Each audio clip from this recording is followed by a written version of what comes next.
I just had no idea what the next day would even look like for me. And I've never been more desperate for God's intervention in my life. Rewrite. Rewrite. New life, new beginning. Hey, I'm Jonathan Unthank. Welcome to another edition of the Rewrite Podcast, joined today by Evelyn Cormier. Thank you so much for joining me today. It's good to meet you officially. I know, yeah. Thanks for having me. Now, I have to tell you, my middle daughter's name is Evelyn, so this is special. This is a special day. That's awesome. Well, tell me a little bit about yourself. This is actually our first time meeting, and Yes. I'd love to get to know you a little bit, and then we'll just talk about Jesus and your story and how he is filtered all throughout the theme of him in your story. Yeah, well, I have been all over the place, but my home base now is New Hampshire. I've been born and raised here. I love New England. I have a heart for New England. There's a really big need for Christians in New England and Christians to stay here and like raise families here. And so I definitely feel like that's a big calling on my life. So even though I've lived in Nashville and LA and different places, I knew I wanted to settle here in New Hampshire. I'm almost 9 months pregnant right Wow. now with my first baby. Oh, that's awesome.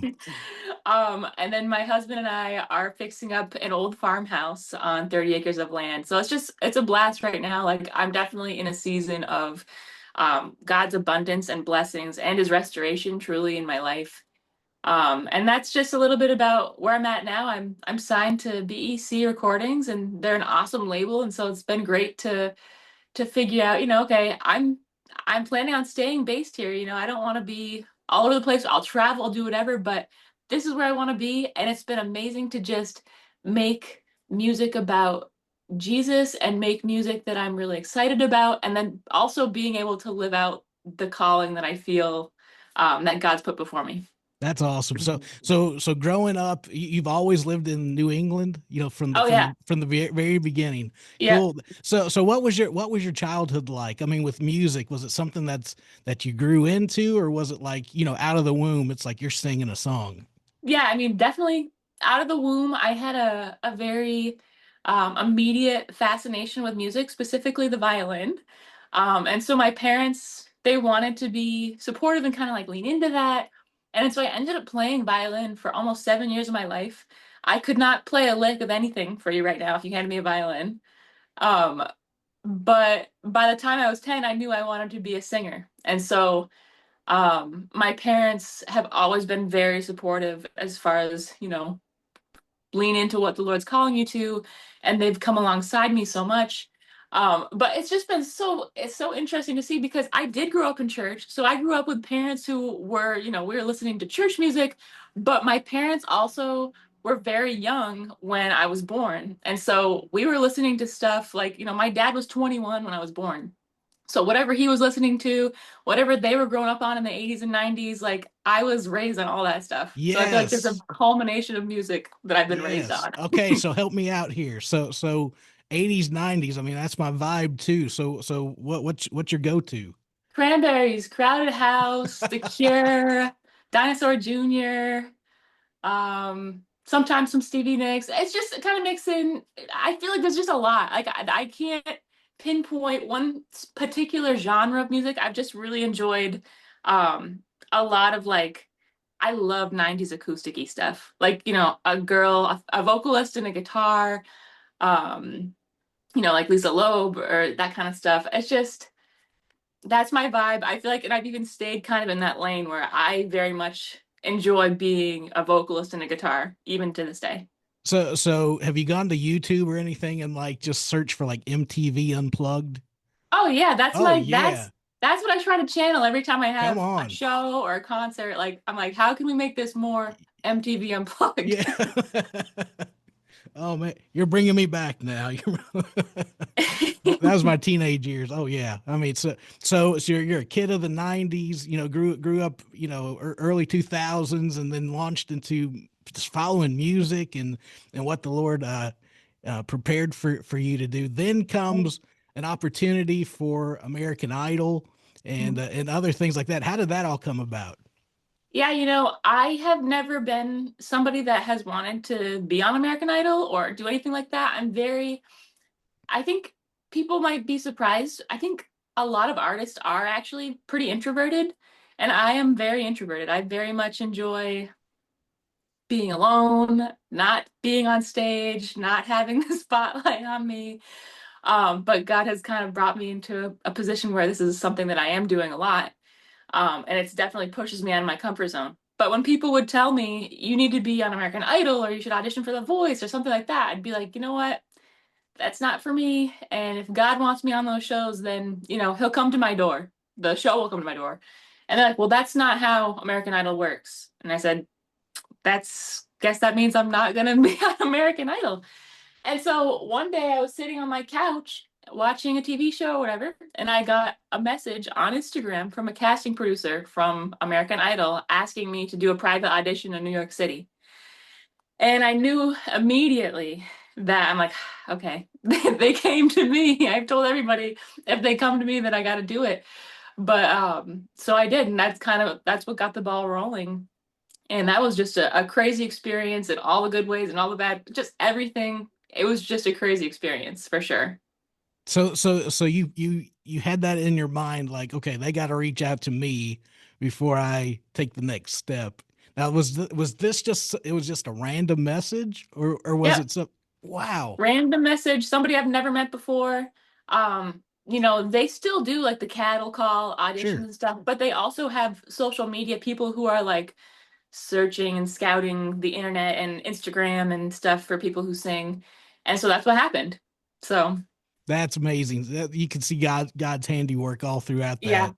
Yep. That's so cool. That's so cool. Well, tell me a little bit how you came to faith in Jesus. You grew up with music and just your love for the Lord and things like that. How did you come to faith in Jesus? What did that look like? Yeah. No, I mean, I did grow up in the church. My parents were believers, which, I'm obviously very blessed. A lot of people, including my husband, didn't grow up in a Christian home. And I always knew, like, it was always a priority for my parents, and I noticed this very early on.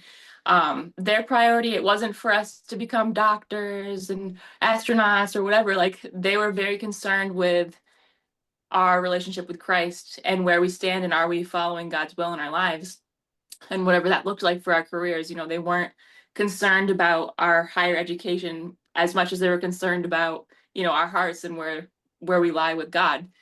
And so I just understood like this was clearly something very important. And I feel like I definitely became a believer by the time I was 7. I really believe like I understood that, but I don't feel like the rubber met the road until I was about 22 years old. And wow, I'm trying to think back. I'm 27 for reference. So several years ago, and I ended up going through just the worst, most devastating time of my life where I just had no idea what the next day would even look like for me. And like, I've never been more desperate for God's intervention in my life and wondering like, what does, this circumstance in my life now do to my testimony? What does this do for my Christian music? What does this do even just in my life in general? And so I was so dependent on God every hour where it's like I don't know if you've experienced just this desperation that we have to be in communication with God during these times in our lives. And then the feeling of, okay, God does step in. He always takes care of us. But then after that, sometimes it feels like that intimacy that we have with him kind of just, takes a back seat. Life is good, whatever, but it just draws you in. And so I really believe like that time in my life that God used to just draw me to him and to hone in the calling that he had on my life, especially in Christian music. I wasn't in Christian music at the time either. And so that's kind of in a nutshell a little bit about my faith journey, but growing all the time and learning more about God's character, the more life you live through and the more hardships come. And yeah, You found him faithful throughout the years. yes. That's awesome. So now that you are almost ready to bring a new life into this world, how does that does that feel now from the faith aspect of like, wow, I'm responsible now, just like my parents were responsible, Yeah. and laid that foundation for me. How does that feel for you right now? To me, it feels like the biggest like burden in a good way. Like Yeah, I yeah. feel like it's the biggest calling on my life. Obviously, something I've been talking about a lot lately with different Christians and artists and stuff is that, I believe that if God has given you a spouse and if he's given you kids, then those are your first callings. And then everything else comes secondary. And so just trying to find the balance of like, okay, the life that I live with music and trying to figure out what it's going to look like if I'm going on a fall tour this season. I have a newborn baby, but it's like I want to prioritize my family and my husband, and I want to just I think it's important that people see that, I think it's really important to prioritize family and what God's put in front of you like that. So yeah, I'm just excited. I'm blessed. Like I said, this is a season of restoration for me. Like in every aspect, it's hard to even put into words just how much God has touched every area of my life and turned it around. And so I just feel just an overwhelming blessing season in my life. That's awesome. That is so good. So you've got a new song, "Leaning Yeah. on Jesus." Tell me a Yeah. little bit about that and how that Yeah. fits into your world right now. Yeah.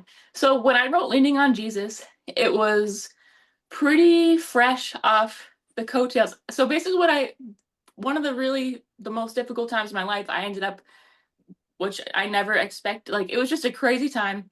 I ended up going through a really messy divorce at 22 years old. And so I had to pack up my dad flew out to Los Angeles. He had to pack up all my belongings with me. My whole life seemed like it was just ripped from under me. And I moved in with my parents.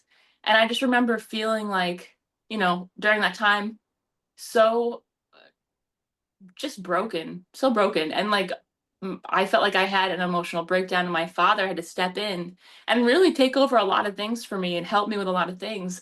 And I remember thinking at the time that this is a really good example of what God does as a father in our lives. And so when I was in the writing room, that's kind of the idea of what we were writing about. The song is really about who God is to us as a father. And so it has been so interesting because I wrote that song maybe 3 or 4 years ago, and it just now is seeing the light of day. And so I'm in a very different season of my life where I am in a season of restoration and blessing. And so I can sing the song in a new perspective. And so I'm so grateful actually that the song is out when it is, where I'm at in life too, because being able to share my testimony with people and being on the other side of that testimony too, I think is really powerful and really just a cool way to be able to witness to people who are still not on the other side, still waiting for that hope, waiting for that restoration, and being encouraged. That's so good. So good. Thank you. One of the questions that I ask everyone who is a part of the Rewrite podcast is Yeah. there's a character trait of God, so to speak, that we see rise to the top when it comes to where we are in life right now. Yep. Is there something that just comes to mind? You're like, okay, God, this is who you are to me right now. Yeah, I mean, just God as a restorer. This is Rewrite, Stories of New Life in Jesus.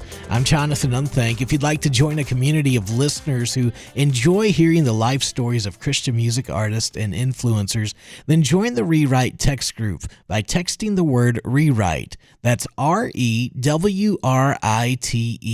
to 81891.